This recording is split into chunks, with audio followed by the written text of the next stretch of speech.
সংখ্যানুপাতিক নির্বাচন এখন বাংলাদেশের হট টপিক। এইটা বিএনপি ছাড়া সব দলই চায়, বিএনপি চায় না। এটা খুব বেকুবের মতো প্রশ্ন করি, হ্যাঁ, কিছু মনে করেন না। বিএনপি কেন চায় না আর অন্যরা কেন চায় এটা বলতে পারবেন?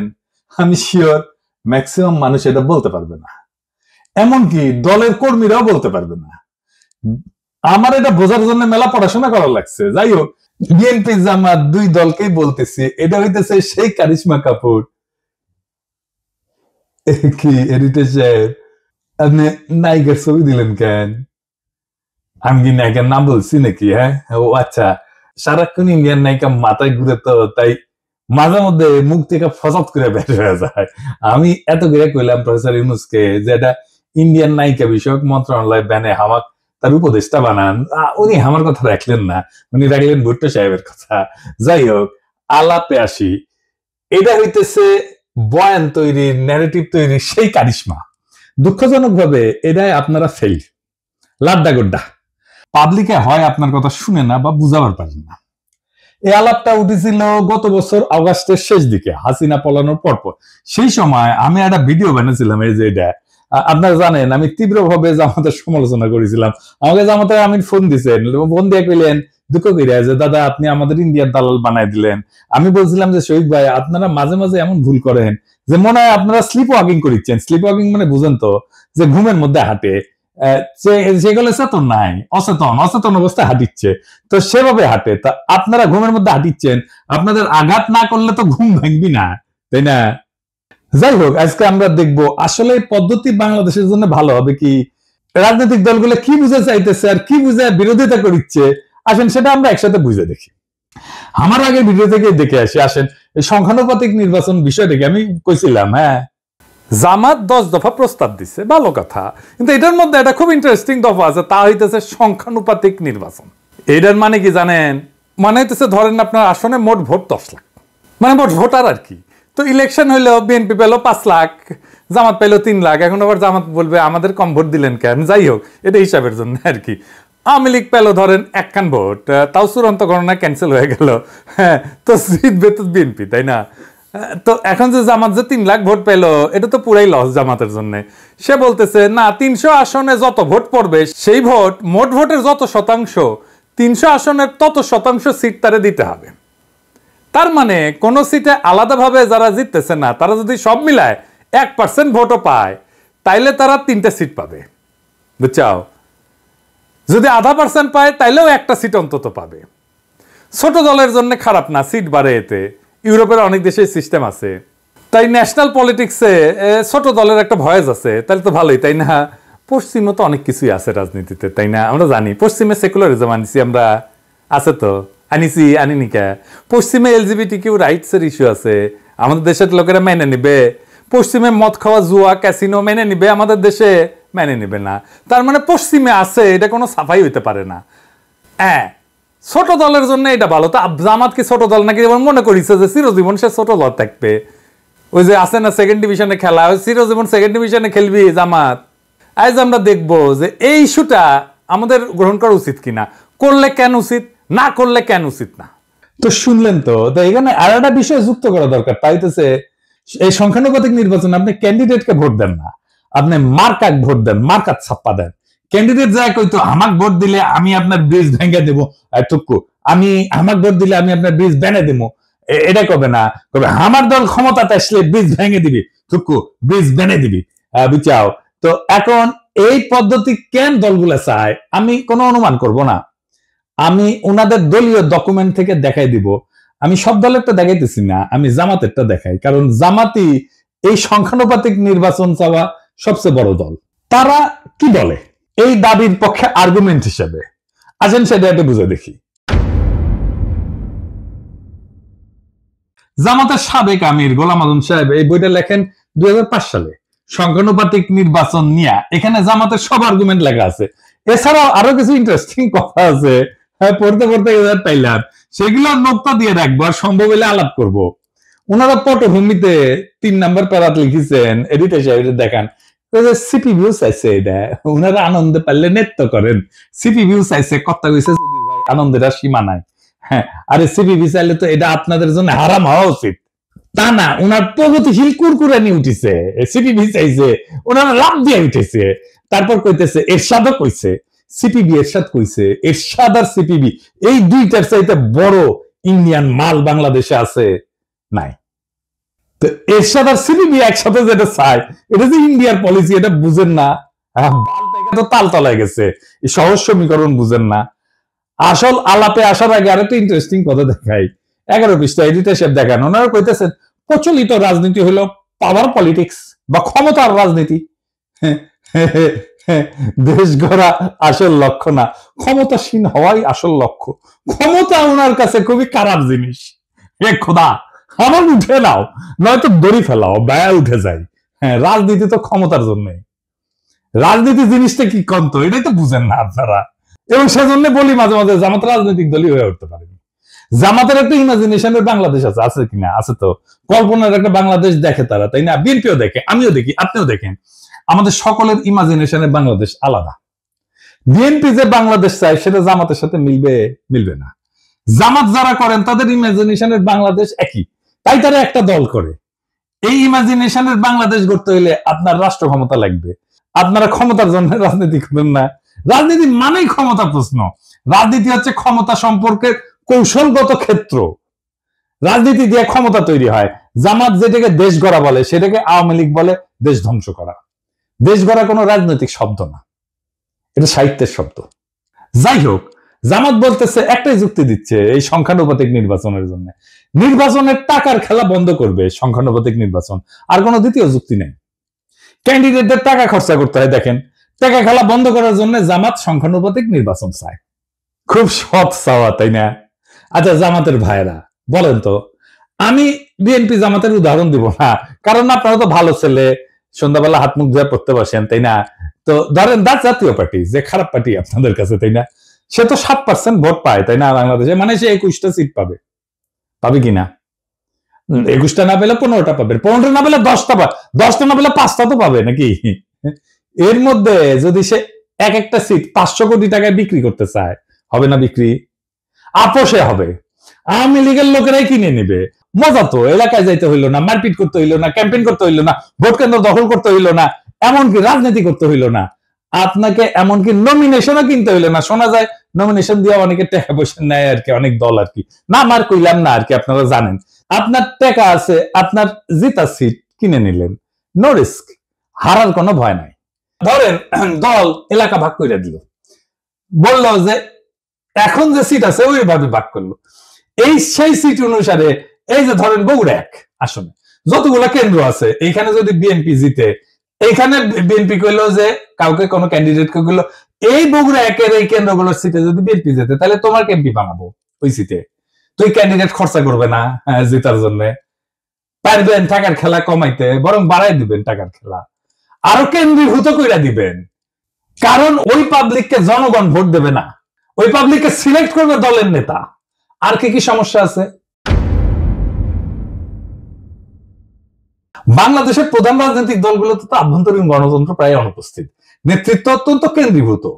এই পদ্ধতিতে, সংখ্যানুপাতিক পদ্ধতিতে দলীয় তালিকা তৈরি হবে কেন্দ্রীয় নেতৃত্বের মাধ্যমে। এটা স্থানীয় জনপ্রতিনিধিত্বকে দুর্বল করে দিবে। দলীয় নেতৃত্ব ক্ষমতা আরো কেন্দ্রীভূত করবে এবং স্থানীয় পর্যায়ে জবাবদিহিতা কমবে। দলের শীর্ষ নেতৃত্বই নির্ধারণ করবে কে সংসদে যাবে। ভোটারদের প্রত্যক্ষ ভোটের ক্ষমতা কমে যাবে। মানে এখন তো জনপ্রিয় নেতা হলে তার জেতার চান্স থাকে, তাই না? মানুষের কাছে ভালো হইতে হয়, সেটা কোনো দরকারই পড়বে না। দেখেন, আমরা অনেকে মনে করি রাজনীতি মানে হচ্ছে নির্বাচন, আইন, সংসদ, এই সমস্ত কিছু। কিন্তু রাষ্ট্রবিজ্ঞানী মোস্তাক আহমেদ একটা খুব সোজা কথা বলেন। উনি বলেন যে রাজনীতি আসলে একটা অদৃশ্য বোঝাপড়া। সেটাতে ঠিক হয় কে ক্ষমতায় থাকবে, কে টাকা খাবে, কে নিরাপদে থাকবে। এই বোঝাপড়াকেই বলা হয় পলিটিক্যাল সেটেলমেন্ট, বা বাংলায় বলে রাজনৈতিক বন্দোবস্ত।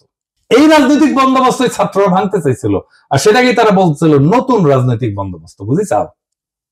তো এই বন্দোবস্ত লিখিত না, কিন্তু খুব বাস্তব। বড় বড় রাজনৈতিক দল, আমলা, ব্যবসায়ী গোষ্ঠী, পুলিশ, বিচারক, এলিট সবাই এটা অলিখিত চুক্তিতে থাকে। আমি একটু বুঝাই বলি।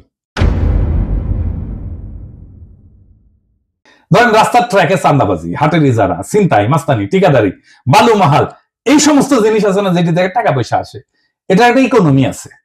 কে তুলবে টাকা, কে নিবে, পুলিশ কত পাবে, রাজনৈতিক নেতা কত পাবে, তৃণমূলের মাস্তান কত পাবে, মন্ত্রী কত পাবে, হাসিনা কত পাবে, এই সবকিছু সেটেলড সেই অলিখিত চুক্তি দিয়া। এটি রাজনৈতিক বন্দোবস্ত। এই বন্দোবস্তের পার্ট এমপি। সে খরচা করে, মাস্তান পালে, কর্মী পালে, পুলিশের সাথে যোগাযোগ রাখে, উকিলের সাথে যোগাযোগ রাখে, স্থানীয় মাফিয়ার উপরে, আন্ডারওয়ার্ল্ডের উপরে নিয়ন্ত্রণ রাখে। এইভাবে এই বন্দোবস্ত টিকে থাকে। হাসিনা চলে যাওয়ার পরে অপরাধ বাড়ছে কেন? কারণ এই আন্ডারওয়ার্ল্ডের উপরে যাদের কার্যকর নিয়ন্ত্রণ ছিল তারা নাই হয়ে গেছে। এখন কেউ সেইভাবে কন্ট্রোল করে না, তাই এরা নিয়ন্ত্রণহীনভাবে যা খুশি করতেছে। এইটা ল অ্যান্ড অর্ডারের বিষয় না, এটা সেই অলিখিত চুক্তি ভেঙে যাওয়ার পরিণতি। আমাদের নতুন বন্দোবস্ত করার আগেই আপনি আরেকটা বন্দোবস্ত ভাঙতেছেন। বাংলাদেশে ইনস্টিটিউশন নাই, গড়ে ওঠে নাই। এই ইনস্টিটিউশনের বিকল্প হচ্ছে রাজনৈতিক বন্দোবস্ত। এইখানে রাজনৈতিক দল তার নেতা কর্মী একটা জটিল ভারসাম্য রক্ষা করে সমাজকে টিকায় রাখে। এইটা যখন নষ্ট হয়ে যায় তখন প্রতিদ্বন্দ্বী গোষ্ঠীগুলো নিরাপত্তাহীনতায় ভোগে এবং সহিংসতা, দুর্নীতি, রাজনৈতিক অস্থিরতা বাড়ে। আপনি সংখ্যানুপাতিক নির্বাচন করে পুরা পলিটিক্যাল ফেব্রিক ধ্বংস করে দেবেন। কেউ নিয়ন্ত্রণ করতে পারবে না। জেলা শহরগুলোর আন্ডারওয়ার্ল্ড, ঢাকা শহরের আন্ডারওয়ার্ল্ড আপনি নিয়ন্ত্রণ করতে পারবেন না। তার ব্যবসা বাণিজ্য, ভাগ বাটোয়ারা, এই জায়গাটা কে নিবে? তখন আপনি তো সব উলট পালট করে দিচ্ছেন। এলোমেলো করে দেমাল লুটে পুটে খাই, একটা কথা আছে না, আপনি এলোমেলো করে দিচ্ছেন রাজনৈতিক বন্দোবস্তকে। তো ওই জায়গা তো ফাঁকা থাকবে না। তো ওই জায়গাটা কে নিবে? পুলিশ নিবে, যেটা অর্গানাইজড। এখন পুলিশ নিবে, প্রশাসন নিবে, আর একটা হাসিনার শাসন তৈরি হবে। পুরা সমাজ, রাষ্ট্র রাজনৈতিক দলের নিয়ন্ত্রণের বাইরে চলে যাবে। যে দেশে ইনস্টিটিউশন গড়ে ওঠে নাই সেই দেশের রাজনৈতিক বন্দোবস্তই হলো সমাজকে টিকায় রাখার বিকল্প ব্যবস্থা। আর আপনি সেই ব্যবস্থাটিকে ভেঙ্গা সংখ্যানুপাতিক নির্বাচন নামের গুগলি মারলে রাষ্ট্র গড়ায় পড়বে গ্যাংয়ের হাতে, পুলিশের হাতে, প্রশাসনের হাতে, স্থানীয় মাফিয়ার হাতে। আফগানিস্তানে হয়েছিল না, তালেবান আসার আগে এক এক এলাকায় এক এক ওয়ারলর্ড শাসন করতো, একই জিনিস হবে বাংলাদেশে। আপনি এই কাজটা করতে যাইতেছেন। পুলিশ আর প্রশাসন শক্তিশালী হয়ে উঠবে, দারুণ। এই সংখ্যানুপাতিক নির্বাচন আঞ্চলিকতা বাড়ায় দেবে। আমি অন্য দেশের উদাহরণ দেব না, বেলজিয়ামের উদাহরণ দেব। এই বেলজিয়াম একটা দেশ হিসাবে থাকে কিনা দেখেন। কি হয়েছে বেলজিয়ামে? আসেন আলাপ করতেছি। বেলজিয়াম তো একটাই দেশ, তাই না? কিন্তু এর ভেতরে আছে দুইটা বড় জাতিগত ভাষাগত গোষ্ঠী। একটা হচ্ছে ফ্লেমিশ, ওলদান্স ভাষায় কথা বলে, থাকে দেশের উত্তর অংশে, তার নাম হচ্ছে ফ্লান্ডার্স। আর দুই নাম্বার হচ্ছে ওয়ালুন, ফরাসি ভাষায় কথা বলে, থাকে দেশের দক্ষিণ অংশে, নাম হচ্ছে ওয়ালোনিয়া। এরা কিন্তু আলাদা ভাষায় কথা বলে, আলাদা স্কুলে পড়ে, আলাদা গণমাধ্যম আছে তাদের জন্য, এমনকি আলাদা রাজনীতি করে, দল আলাদা এই দুই গ্রুপের। এবং এই বেলজিয়ামে সংখ্যানুপাতিক ভোট আছে। এই পিয়ার সিস্টেমে ভোট যতই ছোট হোক, আলাদা পরিচয়ের দল সংসদে ঢুকে পড়ে। এর ফলে বেলজিয়ামে গড়ে উঠছে শুধু ফ্লেমিশ স্বার্থ নিয়ে কাজ করে এমন দল, যেমন এনভিএ। শুধু ওয়ালুন শব্দ নিয়ে কাজ করে এমন দল, যেমন পিএস, পার্টি সোশ্যালিস্ট। এরা কিন্তু জাতীয় স্বার্থ দেখে না, কেবল নিজেদের অঞ্চলের স্বার্থ দেখে। ফলে সার্বজনীন রাজনীতি আর হয় না, হয় আঞ্চলিক স্বার্থের জন্য রাজনীতি। এর ফলাফল কি? সরকার গঠন করতে পারে না। ফ্লেমিশ আর ওয়ালুন এদের মতানৈক্য চূড়ান্ত। এই যে দেখতেছেন না, এখন প্রফেসর ইউনূসের সরকার ঐক্যমত করতে পারতেছে না, দেখতেছেন না, জুলাই সনদ করতে পারতেছে না, মতানৈক্যের জন্য। একই রকম বেলজিয়ামের জাতীয় পরিচয় দুর্বল হয়, সবাই নিজেকে ওয়ালুন বা ফ্লেমিশ ভাবে, বেলজিয়ান ভাবে না। ভাষা, শিক্ষা, অর্থনীতি সব আলাদা হয়ে গেছে। স্কুলে আলাদা পাঠ্যক্রম, আলাদা মিডিয়া, এমনকি আলাদা ট্যাক্স এবং প্রশাসন চলতেছে অঞ্চল ভিত্তিক। যেহেতু একক সংখ্যাগরিষ্ঠতা পায় না, সরকার গঠন হয় না। 1 বছরের বেশি সময় সরকার গঠন হয়নি, এরকম এক্সাম্পল আছে। এই রাষ্ট্র টিকবে না। এবার আরো মারাত্মক উদাহরণ দিই ইসরায়েলের। ইসরায়েল যে আগ্রাসী রাষ্ট্র হয়ে উঠছে, এটা সংখ্যানুপাতিক নির্বাচনের জন্য। কিভাবে? ইসরায়েল এখন একটা রাষ্ট্র না, একটা চরমপন্থী যুদ্ধযন্ত্র। আর এই রূপান্তরের বীজ পোতা আছে তাদের এই সংখ্যানুপাতিক নির্বাচনের ব্যবস্থায়। তো এইখানে প্রায় 3% মতো ভোট পেলে সংসদে ঢুকে যায় যে কেউ। এই ফাঁক গলে ক্ষমতার মঞ্চে উঠে আসছে একঝাঁক ধর্মীয় হুলিগান, যারা গণতন্ত্র না, ধর্মীয় শাসন এবং জাতিগত নিধন চায়, ফিলিস্তিনের ধ্বংস চায়, গাজার ধ্বংস চায়। কারা এই হুলিগান? যেমন SHAS, এরা নারী অধিকারের প্রকাশ্য শত্রু, সিভিল ম্যারেজের প্রকাশ্য শত্রু। তারপরে আরেকটা আছে UTZ, এরা নারীদের ভোটের শত্রু, আধুনিক শিক্ষার শত্রু, এমনকি রাষ্ট্রীয় আইনকে অস্বীকার করে। আরেকটা আছে ওরজেমা ইহুদিক, আরবদের নাগরিকত্ব বাতিল করে দিতে বলে, গাজায় গণহত্যায় উস্কায় দেয়। এদেরকে ইহুদি তালেবান বলা হয়। এরা 5 থেকে 6% ভোট পায়, কিন্তু মন্ত্রিসভায় তারা নীতি নির্ধারক। তাদের জন্য সরকার গঠিত হয়, কারণ কেউ সংখ্যাগরিষ্ঠতা পায় না এবং এরাই সাপোর্টটা দেয় এবং সরকারের নীতি জিম্মি হয়ে যায় এদের কাছে। ইসরায়েলে কোনো দল একক সংখ্যাগরিষ্ঠতা পায় না। সরকার গঠনের জন্য এই হুলিগানদের সমর্থন লাগে। তারা চুক্তি করে শর্ত দেয় যে আমাদের দাবি যদি না মানো তাহলে সরকার ফেলায় দেব। নেতানিয়াহু বাধ্য, তাকে বিচার বিভাগ ভেঙে দিতে হয়েছে এদেরকে সন্তুষ্ট করার জন্য। এই বিচার সংস্কার ইস্যুতে 2023 সালে ইসরায়েল জুড়ে ইতিহাসের সবচেয়ে বড় গণবিক্ষোভ হয়েছে। এই এদেরই নেতা এই বেন গাভির আল-আকসায় যায় বলছে আরবদের সরাও, এটা আমাদের। এটার ফলে কিন্তু হামাস রকেট ছড়ে, তারপরে যুদ্ধ শুরু হয়, বুঝেছেন? এবং মন্ত্রী সবাই যারা আছে এই যে এই ছোট দলগুলা হুলিগানদের, তারা বলছে গাজায় জনসংখ্যা কমাও, পানি বিদ্যুৎ বন্ধ করো, বোমা দিয়ে তাদেরকে ছারখার কইরা দাও। এই যুদ্ধ ছিল ধর্মীয় প্রতিশোধে পরিচালিত গণহত্যা এবং এই গণহত্যা করছে এই সংখ্যানুপাতিক নির্বাচনে ফাঁক গলিয়া ঢুকা গেছে যারা, তারা বাংলাদেশে একই ধরনের ঘটনা ঘটবে। এমনকি ইরান যুদ্ধে রাজনীতিকে বানানো হয়েছে ধর্মীয় জিহাদ। এই ওরজেমা ইহুদি এরা বারবার বলছে ইরানকে সরাসরি আক্রমণ করো। এই যুদ্ধকে তারা বলছে জুইস ডেস্টিনি। কূটনীতি, আন্তর্জাতিক আইন, আঞ্চলিক স্থিতিশীলতা সব ফালতু, শুধু যুদ্ধ, আগুন আর দখল চাই এদের জন্য। এবং এই প্রপোর্শনাল রিপ্রেজেন্টেশন সংখ্যানুপাতিক নির্বাচনের জন্য ইসরায়েল এখন একটা চরমপন্থীদের রাষ্ট্র হয়ে গেছে, যেখানে 5% উন্মাদ একটা দেশের 95% ভবিষ্যৎ নিয়ন্ত্রণ করে। ইসরায়েল আজকে প্রমাণ যে সংখ্যাগত সমতা মানে রাজনৈতিক সুস্থতা না, প্রপোর্শনাল রিপ্রেজেন্টেশন মানে ক্ষমতা বিকেন্দ্রীকরণ না, জনগণের ক্ষমতায়ন না, অনেক সময় চরমপন্থার কেন্দ্রীভবন হয়। আপনারা রাজনীতিতে আপনার কল্পনার ইমাজিনেশনের বাংলাদেশ করবেন, কিন্তু সেই ইমাজিনেশনের ভেতরে এই বাস্তব দেশের জনগণ, এই মানুষের মুখ, তাদের যন্ত্রণার বাস্তবতা তো অনুপস্থিত। রাষ্ট্রটা কি ল্যাবরেটরির এক্সপেরিমেন্ট রে ভাই, যে একটা জিনিস ট্রাই করব, আবার দেখব, ভুল হবে, আবার দেখব? তা তো না। ইসরায়েলের মতো রাষ্ট্র চরমপন্থার হাতে কুক্ষিগত হয়ে গেছে এই সিস্টেমের কারণে। বেলজিয়ামের মতো রাষ্ট্র বিভক্ত হয়ে যাইতেছে ভাষার দাঙ্গায়। বাংলাদেশকে নিয়ে কি সেই পথে হাঁটতে চান? আমরা কি দেখতে যাচ্ছি? এমন একটা দেশ যেখানে ভোটার থাকবে কিন্তু কোনো প্রতিনিধিত্ব থাকবে না, যেখানে রাজনীতি থাকবে কিন্তু রাষ্ট্র থাকবে না, যেখানে রাষ্ট্রের নিয়ন্ত্রণ থাকবে স্থানীয় গ্যাং, পুলিশ আর প্রশাসনের হাতে। শক্তিশালী ইনস্টিটিউশন না গড়ে ওঠায় যে রাষ্ট্রের প্রত্যেকটা জেলা এখনো একটা রাজনৈতিক বন্দোবস্তের মধ্যে টিকে আছে, এই প্রপোর্শনাল রিপ্রেজেন্টেশন সংখ্যানুপাতিক নির্বাচনে আইসা সেই সামাজিক ভারসাম্য ধ্বংস করে দেবে, রাজনৈতিক ভারসাম্য ধ্বংস করে দেবে। নতুন কিছু গড়ার আগে পুরোনোটাকে ভেঙে ফেলতে চাইলে দায়িত্ব তো আপনার রে ভাই। কিন্তু যদি আপনি না জানেন কি ভাঙতেছেন, তাহলে আপনি তো স্থপতি না, আপনি তো ধ্বংসের কারিগর। বাংলাদেশ আজ এক ক্রসরোডে দাঁড়ায় আছে। কিছু দলের ভুল সিদ্ধান্ত, কিছু বুদ্ধিজীবীর নির্বোধ গুগলি আর কিছু বিদেশি থিঙ্ক ট্যাঙ্কের ঠাইসা দেওয়া এক্সপেরিমেন্ট, এইসব মিলে আজ রাষ্ট্র এক ভয়ঙ্কর জুয়া খেলায় ঢুকে পড়ছে। একটা দেশ যেটা গণতন্ত্র ছিল ভঙ্গুর, আইনের শাসন ছিল কাগুজে, সেই দেশে আপনি যদি রাজনৈতিক বন্দোবস্ত না রেখা এই সংখ্যানুপাতিক নির্বাচনের সিস্টেম চাপায় দেন, তাহলে যা গড়ে উঠবে তা গণতন্ত্র না, তা হবে পলিটিক্যাল মাফিয়ার এনক্লেভ। আর মানুষ শুধু ব্যালটের সেরা কাগজ হয়ে থাকবে। আমরা কি একটা রক্তাক্ত বিপ্লবের পরে এমন একটা পরিণতি চাইছিলাম? বিচারের ভার আজকে আপনাদের উপরে দিলাম।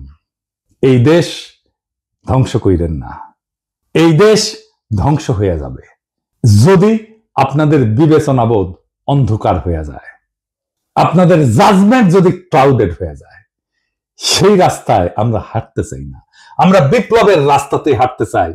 বিপ্লবকে পরিপূর্ণভাবে বিজয়ী কইরা বাংলাদেশকে একটা নতুন রাষ্ট্র করতে চাই। ইনকিলাব জিন্দাবাদ।